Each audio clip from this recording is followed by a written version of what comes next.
Blog Talk Radio.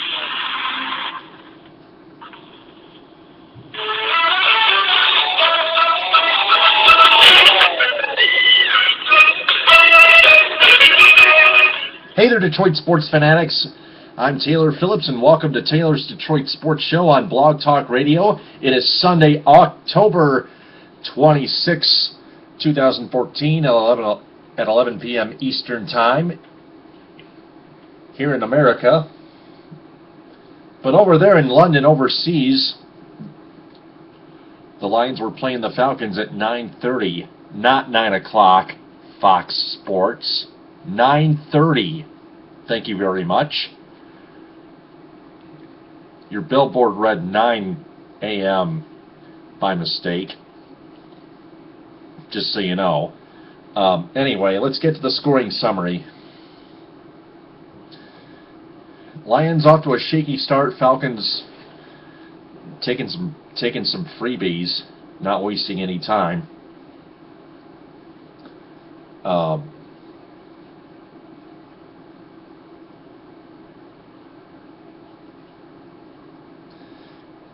Devonta Freeman caught a 7-yard touchdown pass from Matt Ryan, capping off a 10-play uh, 80-yard drive,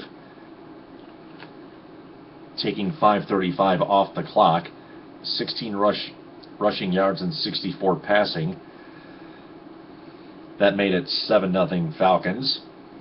And then with 2:53 left in the opening quarter, Bear Pasco got a 1-yard touchdown reception, an easy one. He was wide open, capping off a 6-play, 46-yard drive with 40 passing yards and 6 rushing yards.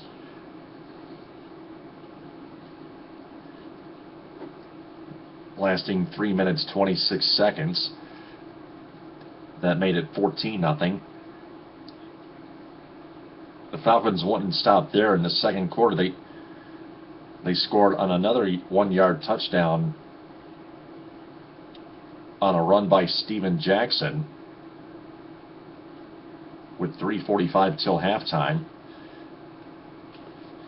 That was on a play that took 12 on a drive that took 12 plays, 18 rushing yards, 56 passing yards, so that's 74 total. 6 minutes 17 seconds. That made it 21-0 Falcons, and that was how the first half ended. Stafford was throwing his passes way too low, and the Lions' offensive line continued to slack.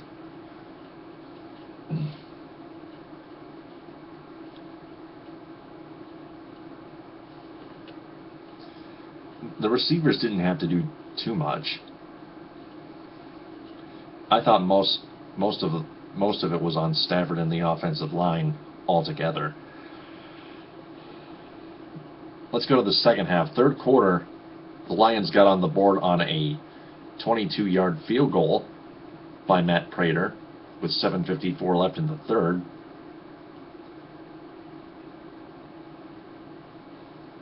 That capped off a 15-play drive for 76 yards total, 54 passing, 22 rushing,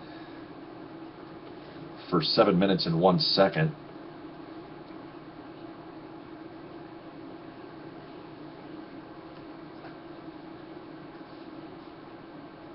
But then Matthew Stafford, with 4:38 left to go on 3rd and 25, lasered a 59-yard touchdown pass to Golden Tate III.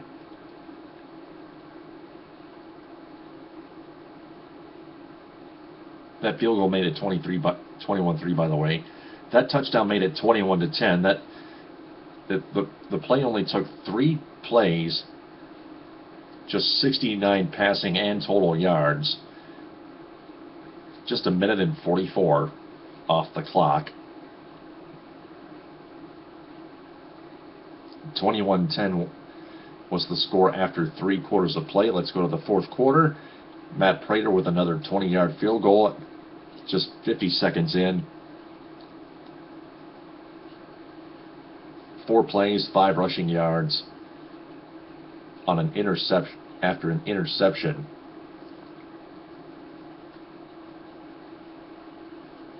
For 56 seconds. That made it 21-13.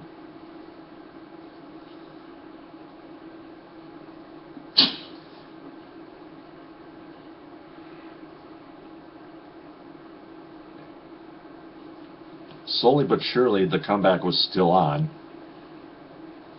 And it wouldn't stop when Theo Riddick caught a 5-yard touchdown pass with 3:56 left, but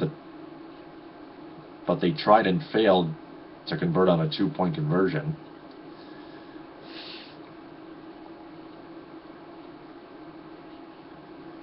That touchdown capped off a 13-play, 69-yard drive, 7:29 time of possession, 55 passing yards, 14 rushing. Then the Falcons had the ball right after that, and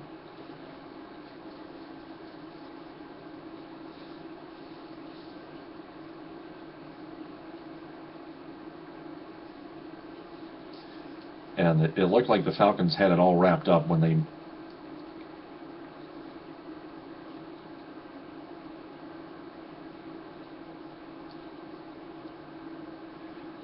Falcons started off 1st and 10 at their 20.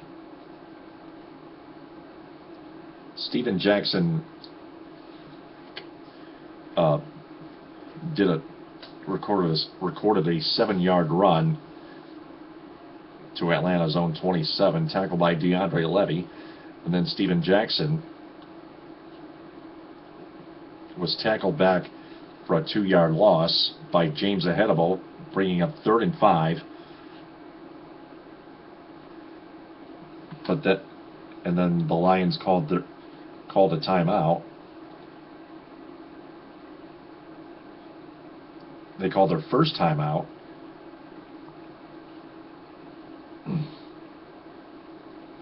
Then out of the timeout, Matt Ryan completed a pass to Harry Douglas for 13 yards to the 38, and that with 3:03 left.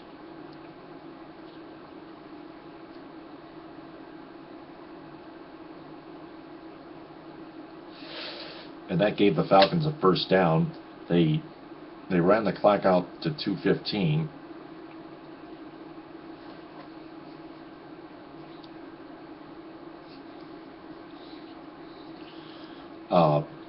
Then Steven Jackson rushed for no gain, tackled by Ndamukong Suh with 2:15 left. The Lions called a timeout, their second. And then on 2nd and 10,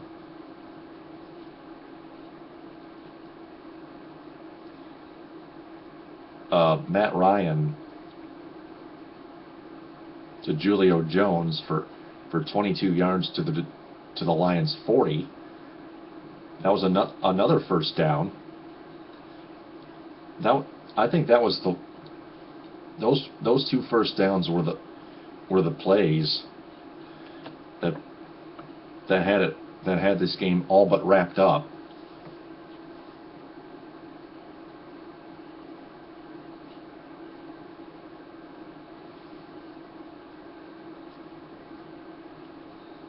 But Devonta Freeman rushed to the right for 1 yard to the Lions 39.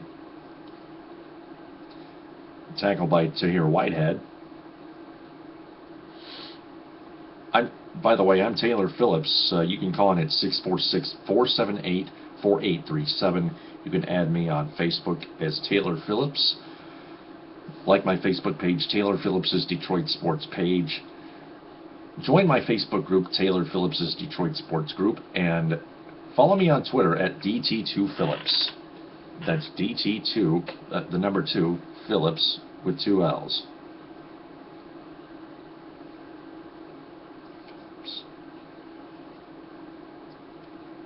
Then on 2nd and 9, Steven Jackson was tackled by Tahir Whitehead for a 1-yard loss. Back to the 40. Then a flag was thrown, and that stopped the clock. And then on 3rd and 10, Matthew Ryan threw an incomplete pass intended for Julio Jones. That made it 4th and 10, and the Falcons, with 1:46 left, were forced to punt. The timeouts, the 2-minute warning, and the flag being thrown and declined by the Lions, rightfully so, gave the Lions one last chance to win it.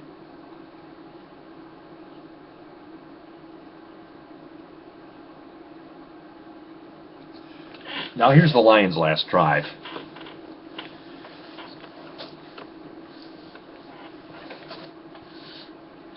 There was no return on that punt. Jeremy Ross had to call for a fair catch. Matthew Stafford completed a 32-yard reception to Golden Tate, the third, tackled by Dwight Lowry from the Lions' own 7. That took Detroit to their own 39-yard line, and then Stafford, an incomplete pass to Ryan Broyles, threw behind him, but Stafford wouldn't give up. He threw a 20-yard pass to Theo Riddick at the Atlanta Falcons 41 with 1:07 left. And then Stafford threw and spiked the ball. And at the same time, the Falcons called a timeout. They had something in mind. It was not a bad idea.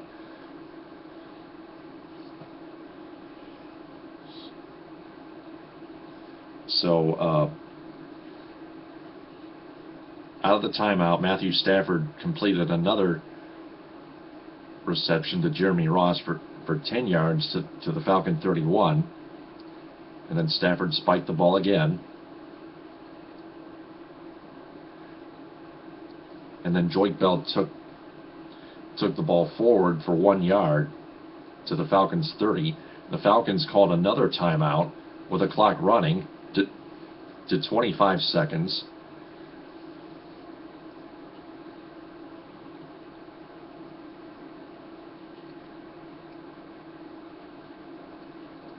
And on 3rd and 9, Joyke Bell rushed to the 29 for a yard. That made it 4th down, but the Falcons were called for holding on Paul Solier, and that cost them 5 yards, and the Lions got an automatic 1st down off of that.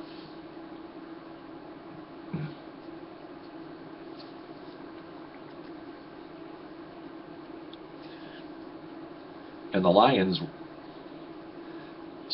started a fresh set of downs at the Falcons 24.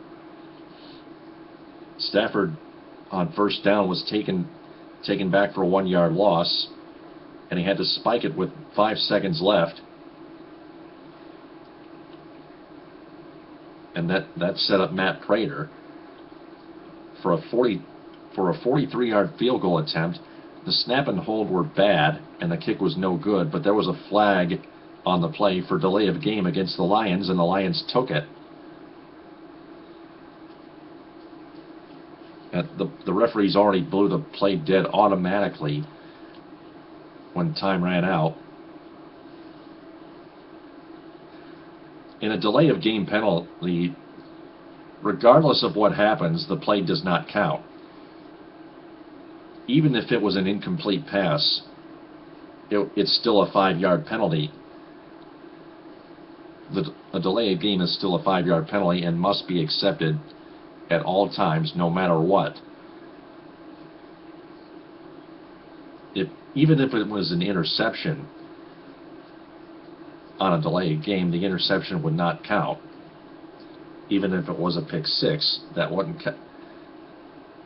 If there was a pick six, that wouldn't count either on a delay of game. So that gave the Lions another chance. They did have to be backed up 5 yards for a 48-yard field goal attempt, and Matt Prater actually hit it with 4 seconds left and as time expired. Well, with 4 seconds left, Matthew Prater was set for a redo from 48 yards out. The snap and hold worked better, and the kick was just good enough at the buzzer as time expired for a game-winning field goal and a Lions 22-21 victory.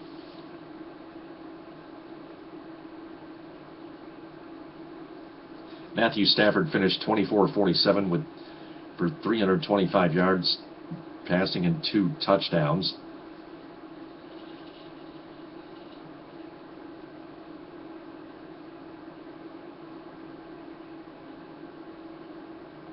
Matt Ryan finished 20-27 for 228 yards and 2 touchdowns and 1 interception. Took 2 sacks and 1 rush.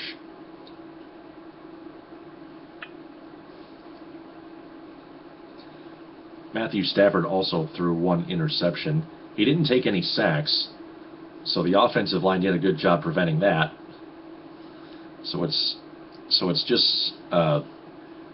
apparently Stafford that was the only guy on offense that struggled in the first half.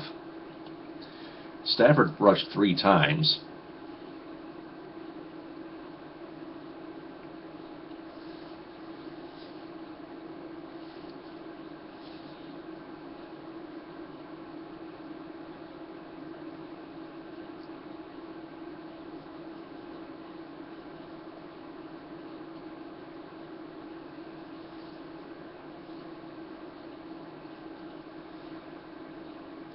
And so with that win, the Lions, instead of falling to 5-3, improved to 6-2, and the Falcons fall to 2-6. The Falcons are still struggling, and the Lions are still thriving. 3 straight wins overall. 3 straight wins overall. The last 2 of them, which were both thrilling victories. First one was easy in Minnesota. Second one was a comeback victory with still time on the clock and a Saints possession last week. The third one was even more thrilling with a Prater field goal as time expired after being down 21-0. The Lions had to play without Calvin Johnson, Reggie Bush, Stephen Tulloch, of course. They had Nick Fairley leave the game with a serious knee injury. No update on that, on what his status is. They also played without tight ends Eric Ebron and Brandon Pettigrew and Joseph Fourier. They were all ruled out earlier last week. But the Lions have the bye week, which means, importantly, in terms of their health, Calvin and Reggie and Ebron and Pettigrew should heal up. Nick Fairley, however, may be out for at least most of the rest of the year, if not the rest of the year. I still have to get the official word, but I'm only making a prediction. So, with all that said, let's move to Michigan and Michigan State. Spartans pull off another rout victory over the Wolverines, 35-11. They won 29-6 in the same building, Spartan Stadium, last year.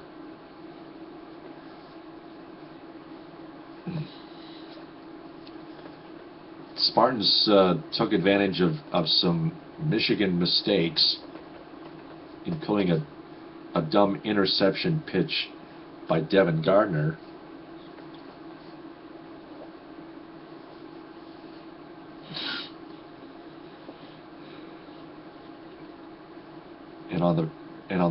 And on the very first drive of the game,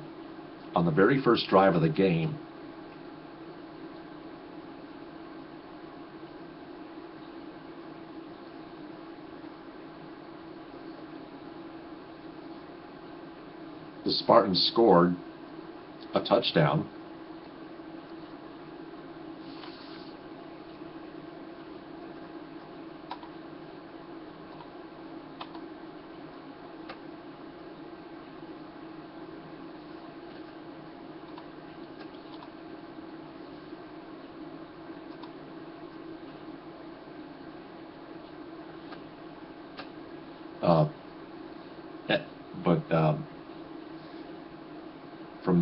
By Jeremy Langford on a 2-yard run.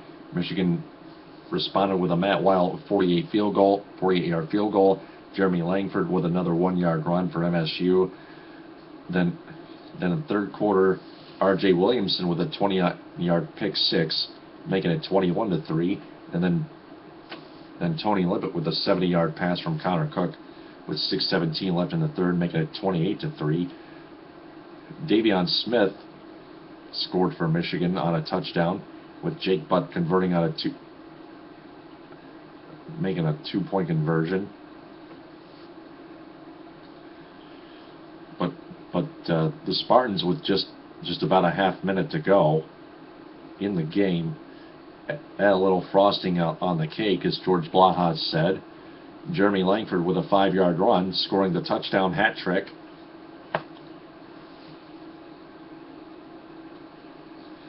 Capping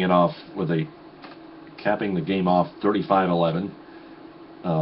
Spartans scored that last touchdown in a personal retaliation for him because of Michigan's spear on the Spartan Stadium football turf. More personal issues going on. That's because it is a big rivalry, a big in-state rivalry. It heats up, but mostly the loss is because the Spartans are good and the Wolverines are bad, with Brady Hoke as their head coach and Dave Brandon as their athletic director. Both Hoke and Brandon should be fired, period, and they will be at the end of the season.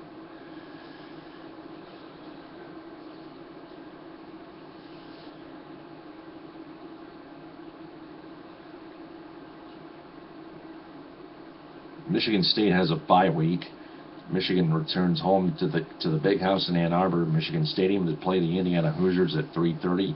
The Hoosiers stink, but so does Michigan. But I think I'm going to give that one to Michigan in a close, low-scoring game.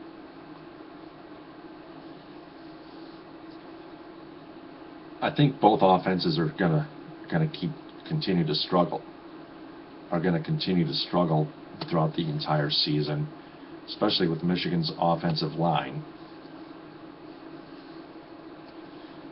Other college football scores in the Mitten: Central Michigan Chippewas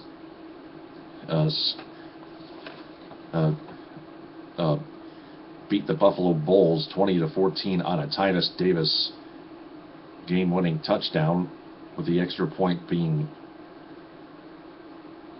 being either blocked or botched. Eastern Michigan lost to Northern. The Eastern Michigan Eagles lost to the Northern Illinois Huskies 28-17, and the Western Michigan Broncos doubled up the Ohio Bobcats 42-21. Let's go to some Red Wings now real quick. The Wings took 3 points, including an overtime win over Pittsburgh at the Joe 4-3 on Thursday night, a 2-1 overtime loss to the Canadiens in overtime Tuesday night, one in which a controversial non-goal call was made when Datsuk put one behind the net, but Abdelkader contacted with Price, and they waved it off correctly because there was contact. Even if Carey Price initiated the contact, he was still in the crease, and Abdelkader merged in. And if you take a look at, if you carefully read NHL rulebook rule 69.3, you can understand it. I'll try to find it and repost it on my Facebook personal profile, my sports page, my sports group, and on my Twitter handle.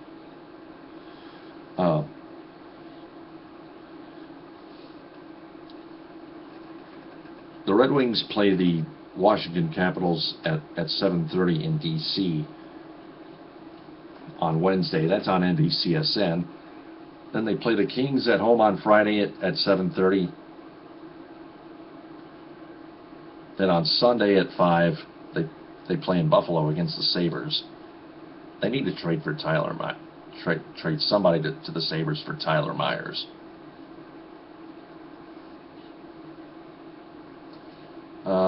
I'm thinking Dan Cleary.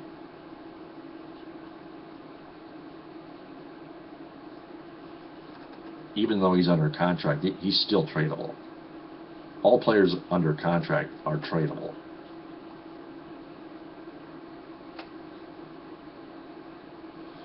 The Pistons wrapped up their preseason with a 109-103 win over the 76ers at the Palace of Auburn Hills last Thursday night.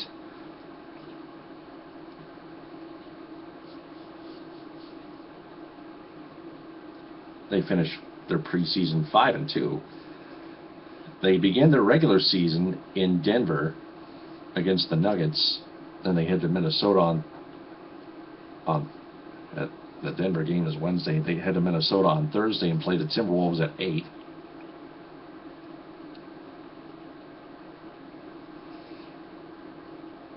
And their first home game is a week from Saturday.